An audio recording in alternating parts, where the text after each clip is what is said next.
Welcome to the One World Game. This powerful activity helps us step into the shoes of students and children around the world, fostering empathy, reflection, and a deeper appreciation for the opportunities we have. Begin with input on the chosen topic. For example, discuss the global education process. Provoke participants with questions like, how do you feel about learning today? What's your opinion on the education system in your country or state? Show a video or photos about the topic. For instance, the journey to school around the world. Encourage participants to observe interesting facts and details. After watching, ask participants to write down notable or surprising facts. They can also work in pairs or groups to reflect on the social, economic, or political factors influencing the situation.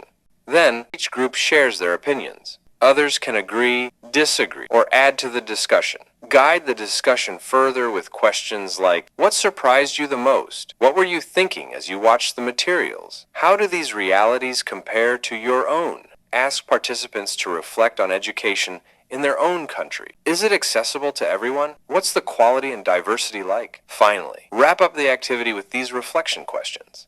How did this activity change your perspective? What was the most surprising or emotional part? How do you feel about education and opportunities in your own life? What can you do to help others access better opportunities? The One World Game is more than just a game. It's a journey into the lives of others.